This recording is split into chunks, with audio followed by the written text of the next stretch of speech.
Hello everyone, welcome back to my channel. তোমরা already আশা করছি তোমরা সাজেশন দেখে নিয়েছো যারা ক্যালকাটা ইউনিভার্সিটির সেমিস্টার 3 জি এবং সিসি নিয়ে ভাবছো। ওকে, অলরেডি তোমরা যারা সাজেশন দেখে নিয়েছো তারা আশা করছি সেই সাজেশন অনুযায়ী তোমরা প্রিপারেশান নিচ্ছ।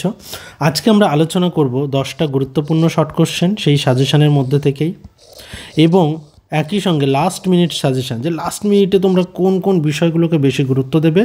আর শর্ট কোশ্চেনের সঙ্গে সঙ্গে 10টা শর্ট কোশ্চেনের সঙ্গে সঙ্গে আমরা যে 3জন তাত্ত্বিকের নাম দিয়েছি সেই 3জন তাত্ত্বিকের গুরুত্বপূর্ণ কিছু বইয়ের নাম আমরা আজকে আলোচনা করব। তো যেগুলো থেকে তোমরা লাস্ট মুহূর্তের এই প্রিপারেশনটা আশা করছি তোমরা এখান থেকে শর্ট কোশ্চেন কমন পাবে। তো প্রথম থেকে অবশ্যই শেষ পর্যন্ত ভিডিওটা দেখো। আর এই ভিডিওর অ্যাকচুয়ালি আমরা যে পিডিএফটা নিয়ে যে কোশ্চেনগুলো নিয়ে আলোচনা করছি তার পিডিএফ যদি তোমরা পেতে চাও তাহলে অবশ্যই ফার্স্ট কমেন্ট বক্সে দেখো হোয়াটসঅ্যাপ চ্যানেলের কথা বলা আছে, হোয়াটসঅ্যাপ চ্যানেলের লিঙ্ক দেওয়া আছে। তোমরা অবশ্যই হোয়াটসঅ্যাপ চ্যানেলে জয়েন করে যাও, হোয়াটসঅ্যাপ চ্যানেলে তোমরা এই পিডিএফটা পেয়ে যাবে। ওকে, তাহলে তোমাদের পড়তেও সুবিধা হবে। চলো শুরু করছি আজকের আলোচনা। আচ্ছা, প্রথমেই আমরা দেখে নেব যে আমাদের আমাদের যে সিলেবাস, সেই সিলেবাসে কী কী আছে সেই পার্টটা তো আমরা প্রত্যেকেই জানি। আর একটা বিষয় বলে রাখি, যারা লাইভ ক্লাস পরবর্তী সেমিস্টারের জন্য বা স্টাডি মেটেরিয়ালস চাইছো তারা অবশ্যই এই নম্বরে তোমরা হোয়াটসঅ্যাপ করে রাখো, তোমাদের নাম এনলিস্ট করিয়ে রাখো। পরের ব্যাচ শুরু হতে চলেছে মার্চের 5 থেকে 6 তারিখের মধ্যে, 4th সেমিস্টারের ব্যাচ শুরু হতে চলেছে। তোমরা সেখানে জয়েন করে যেতে পারো। সেগুলো বাকি ডিটেলস আমি পরে আবার বলে দেবো। চলো, এমার্জেন্স অফ সোশিওলজির ক্ষেত্রে এনলাইটেনমেন্ট আর ফ্রেঞ্চ রেভলিউশনটাকে ইম্পর্টেন্স দাও শেষ মুহূর্তের জন্য। আমি সে সাজেশনের মধ্যেও বলেছিলাম, কিন্তু সেখানে আমি ইন্ডাস্ট্রিয়াল রেভলিউশনও বলেছি, কিন্তু এখানে তোমরা এনলাইটেনমেন্ট আর ফ্রেঞ্চ রেভলিউশনটাকে বেশি গুরুত্ব দিও। কার্ল মার্কসের ম্যাটেরিয়ালিস্টিক কনসেপশন অফ হিস্ট্রি, মানে যেটা হচ্ছে আমরা হিস্টোরিক্যাল ম্যাটেরিয়ালিজম বলে থাকি, ঐতিহাসিক বস্তুবাদ, এর বাংলা হচ্ছে ঐতিহাসিক বস্তুবাদ। ওকে, আরেকটা পার্ট যেটা তোমরা দেখবে যে এখানে ক্লাস অ্যান্ড ক্লাস স্ট্রাগল, শ্রেণী এবং শ্রেণী সংগ্রামের তত্ত্ব ভীষণ গুরুত্বপূর্ণ। আর ইমানুয়েল ডুরখাইমের বেশি ইম্পর্টেন্স দেবে সোশ্যাল ফ্যাক্টকে। আর এই ফর্মস অফ সলিডারিটি থেকে তোমরা কিন্তু শর্ট কোশ্চেন পাবে। ওকে, তারপর আসছি ম্যাক্স ওয়েবারের আইডিয়াল টাইপ এবং অথরিটিটাকে বেশি গুরুত্ব দিও। আর একই সঙ্গে সোশ্যাল অ্যাকশনটাকেও দেখে রেখো ছোটো প্রশ্নের জন্য। আর বড় প্রশ্নের জন্য বেসিক্যালি এই পোর্শন থেকে একটা বড় প্রশ্ন তোমরা পাবে, আর কার্ল মার্কস থেকে একটা বড় প্রশ্ন পেতে পারো, আর ইমানুয়েল ডুরখাইম থেকে। ওকে, তো মোটামুটি শেষ মুহূর্তের জন্য এই টপিকগুলোকে একটু বেশি প্রাধান্য দিও। আর এই টপিকগুলো যদি তোমরা তৈরি রাখো তাহলে এই টপিকগুলো থেকে তোমাদের যে ছোট প্রশ্ন সেগুলো কিন্তু তৈরি হয়ে যাবে। শর্ট কোশ্চেন কিন্তু তোমরা এখান থেকে রেডি করে নিতে পারবে। ক্লিয়ার? এরপর আসছি আমরা প্রথম আমাদের শর্ট প্রশ্ন, সামাজিক ঘটনা, ভেরি ভেরি ইম্পর্ট্যান্ট। সামাজিক ঘটনা কনসেপ্টটা কে দিয়েছেন? ইমানুয়েল ডুরখাইম। সামাজিক ঘটনা সম্পর্কে বলতে গিয়ে ডুরখাইম কী বলছেন? সামাজিক ঘটনা হলো যে কোনো কার্যকারণের প্রকৃতি যা ব্যক্তির উপর বাহ্যিক চাপ সৃষ্টি করে, ব্যক্তি মানুষকে নৈতিক এবং সামাজিক চাপের মধ্যে থাকতে যে সকল ঘটনা বাধ্য করে তাকে সামাজিক ঘটনা বলে। তাই তো আমরা জানি। সামাজিক ঘটনার উপর ক্লাস অলরেডি আছে, তোমরা দেখেছো। যে সোশ্যাল ফ্যাক্ট কি? সোশ্যাল ফ্যাক্ট হচ্ছে ব্যক্তির ওপর বাইরে থেকে যে বল বা যে চাপটা সৃষ্টি করা হয়, এবং যে কারণে এটাকে আমরা বলে থাকি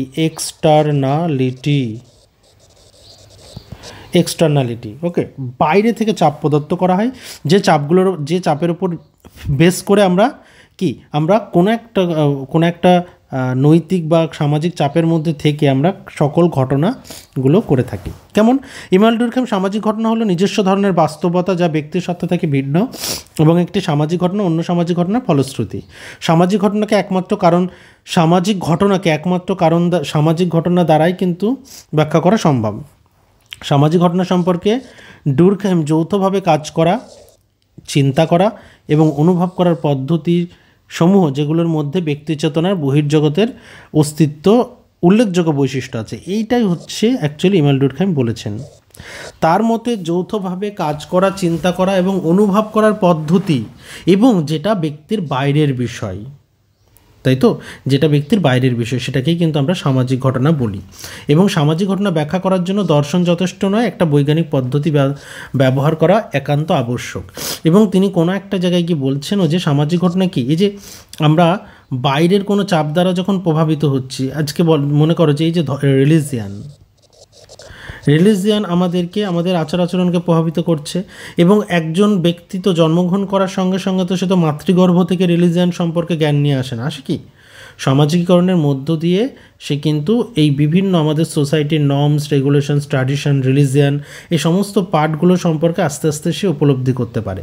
তো এটা কিন্তু সম্পূর্ণ ব্যক্তির বাইরের বিষয়, এক্সটার্নালিটি। এই কারণেই বলছে যে বাইরে থেকে ব্যক্তির উপর চাপানো হচ্ছে এবং ব্যক্তি সেটাকে পালন করতে বাধ্য হচ্ছে, কনস্ট্রেইন থাকছে একটা। ওকে, আর এইটাই কিন্তু হচ্ছে অ্যাকচুয়ালি আমাদের ইমানুয়েল ডুরখাইমের সংজ্ঞা। তিনি সামাজিক ঘটনা সম্পর্কে বলছেন যৌথভাবে কাজ করা, চিন্তা করা, অনুভব করার পদ্ধতি, যার মধ্যে ব্যক্তি চেতনার বহির্ভূত অস্তিত্ব লক্ষ্য করা যায়। মানে ব্যক্তি চেতনার বাইরের বিষয়, এটা কখনোই সে সচেতন তার চেতনার মধ্যে থাকে না, বাইরে থেকে তার মধ্যে ইনজেক্ট করা হয়। ওকে, চলো, আত্মহত্যা কি? তোমরা প্রত্যেকেই আশা করছি কম বেশি আত্মহত্যা সম্পর্কে জ্ঞান আছে। আত্মহত্যা কি? ডুরখাইম কি বলছেন? ডুরখাইম বলছেন স্বেচ্ছায় মৃত্যুবরণ আত্মহত্যা। কিন্তু এই মৃত্যু প্রত্যক্ষ বা পরোক্ষভাবে যে কোনোভাবে করতে পারে। আজকে আমরা খুব সহজ কথায় যদি বলি, তুমি দেখছো যে রেল লাইনে কোনো একজন মানুষ সুইসাইড করতে গেছে এবং অন্য একজন মানুষ তাকে বাঁচাতে গেল। এ ব্যক্তি রেল লাইনের ধারে দাঁড়িয়ে রয়েছে, সুইসাইড করতে যাচ্ছে, বি ব্যক্তি বাঁচাতে গিয়ে বি ব্যক্তি এ ব্যক্তিকে বাঁচিয়ে তো ফেললো, কিন্তু এই বি ব্যক্তি অ্যাক্সিডেন্টালি মারা গেলেন। তাহলে এই বি ব্যক্তির আত্মহত্যাটাও কিন্তু পরোক্ষ আত্মহত্যা। মানুষ যখন বিভিন্ন সামাজিক পরিবেশে বিভিন্ন ঘটনার পরিপ্রেক্ষিতে সামাজিক বন্ধন দ্বারা তীব্রভাবে আকর্ষিত হয়েই কিন্তু সমাজ বন্ধনে আবদ্ধ হয়। আবার এই সমাজ বন্ধন দ্বারা বিভিন্ন কারণে বিকর্ষিত হয়ে আত্মদহনের পথ বেছে নেয়, তাকে আমরা আত্মহত্যা বলে থাকি। তাহলে আত্মহত্যা কী হচ্ছে? আত্মহত্যা অ্যাকচুয়ালি স্বেচ্ছায় মৃত্যুবরণ, এবং সেটা প্রত্যক্ষ হতে পারে এবং পরোক্ষও হতে পারে। ওকে, অ্যাকচুয়ালি সমাজের সঙ্গে আমরা তো দেখেছি আত্মহত্যার ভাগ, যে সমাজের সঙ্গে বন্ধন, এই যে বন্ধন যদি খুব উইক হয় সেক্ষেত্রেও সমস্যা, বন্ধন যদি খুব স্ট্রং হয় সেক্ষেত্রেও সমস্যা, তাই না?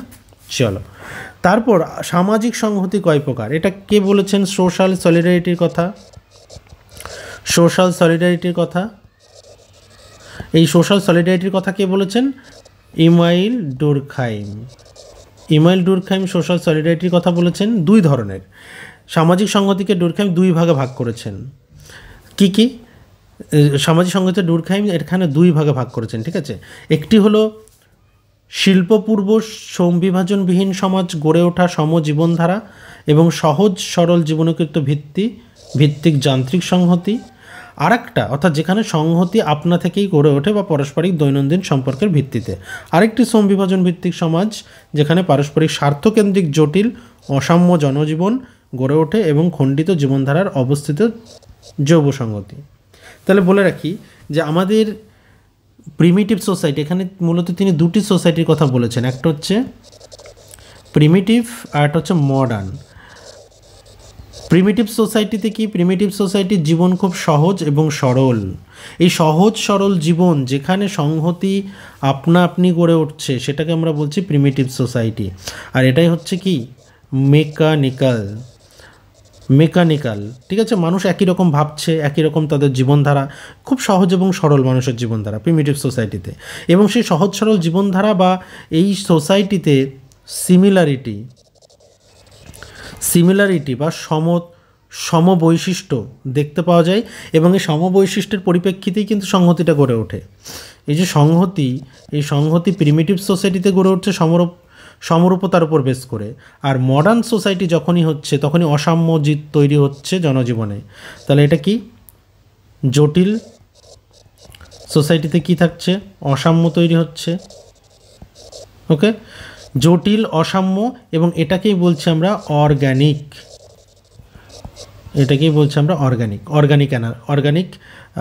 সলিডারিটি, ঠিক আছে? অর্গানিক। তাহলে এই অর্গানিক যখনই হচ্ছে তখনই কিন্তু জীবনধারায় অসাম্য তৈরি হচ্ছে, সময়ের সঙ্গে সঙ্গে জীবনধারা জটিল হচ্ছে, অসাম্য তৈরি হচ্ছে, এবং এই অসাম্যের ওপর বেস করেও একটা সংহতি আমরা এখানে দেখতে পাচ্ছি। কেন? এখানে সিমিলারিটির ওপর বেস করে সংহতি, আর এখানে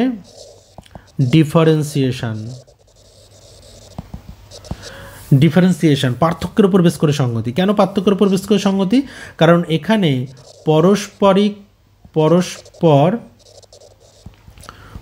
পরস্পরের ওপর নির্ভরশীল। ঠিক আছে, আচ্ছা এখানে স্পেসটা একটু কম হয়ে গেল।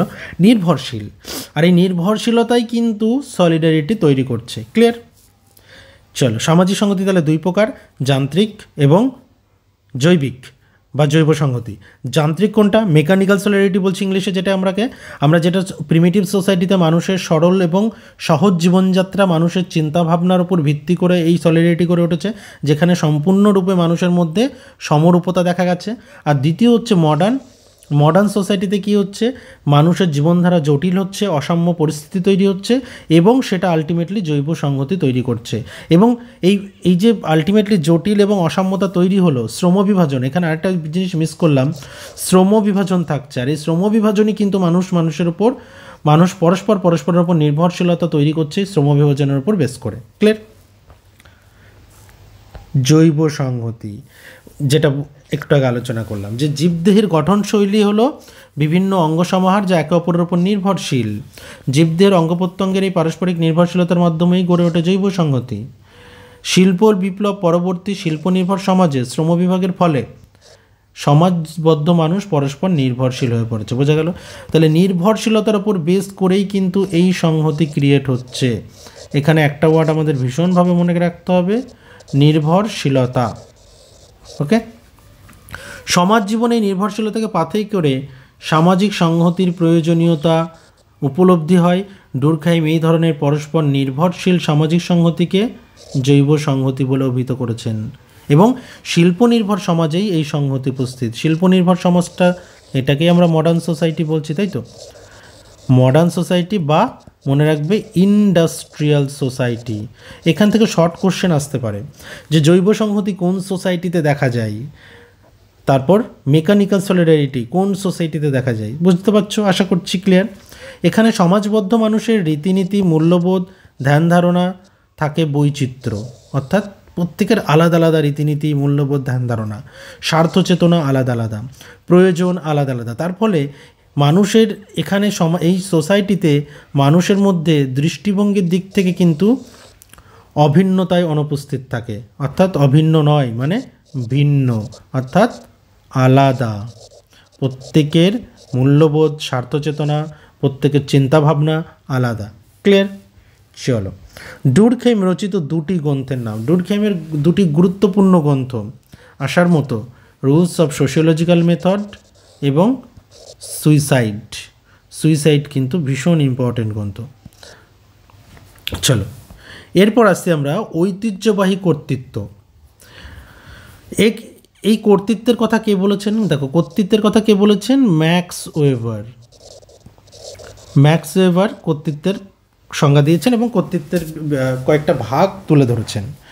তাহলে একটি কর্তৃত্ব তখনই ঐতিহ্যবাহী হয়ে ওঠে, ঐতিহ্য হয়ে উঠতে পারে যখন অনুগতরা দানকারীর আদেশ মেনে নেয়।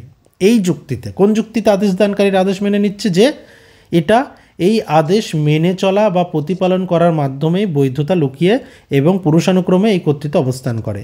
মানে একটা পুরুষ থেকে আরেকটা পুরুষ বা একটা জেনারেশন থেকে আরেকটা জেনারেশনে যাচ্ছে, এবং এই যে জেনারেশন টু জেনারেশন কি যাচ্ছে? ট্র্যাডিশন কি? ঐতিহ্য, তাই তো? এই ঐতিহ্য একটা জেনারেশন থেকে আর একটা জেনারেশনে কিন্তু যাচ্ছে। এই ধরনের কর্তৃত্বে থাকে কি? ধারাবাহিকতা, বিশ্বাস, আদেশ ইত্যাদি মেনে চলার মানসিকতা। ওকে, এই ধরনের কর্তৃত্বে কি থাকছে? ধারাবাহিকতা, বিশ্বাস, আদেশ। এগুলো কোথায় থাকে?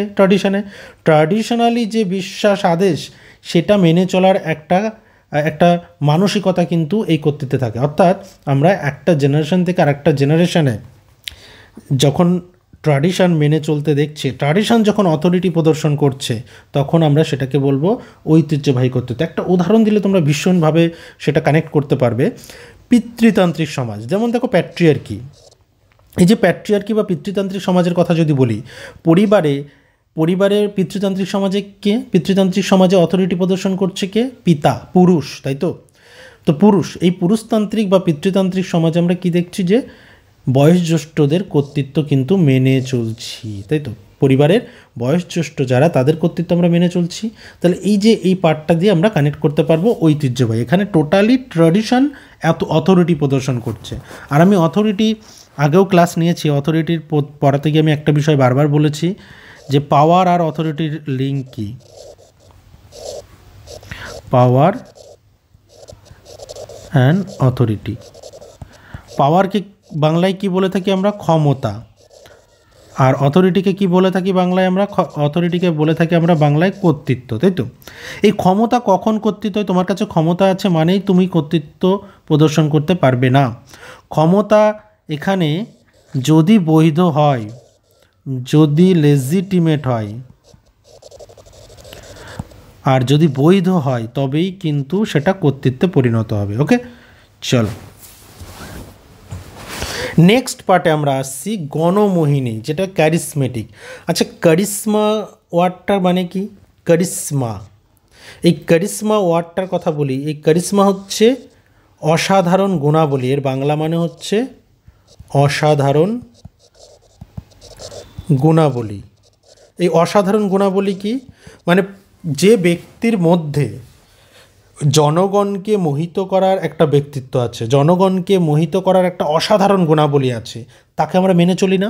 যেমন আমাদের সোসাইটিতে দেখবে অসাধারণ গুণসম্পন্ন যে কোনো ফিল্ডের, সেটা হতে পারে ক্রিকেটের জগতে, নাট্য জগতে, সিনেমার জগতে হতে পারে, গানের জগতে হতে পারে, রাজনীতির জগতে হতে পারে। দেখো, আমরা গানের জগতে যদি বলি, অরিজিৎ সিংয়ের গান পছন্দ করো না এমন সংখ্যক মানুষ কিন্তু খুব কম, তাই তো?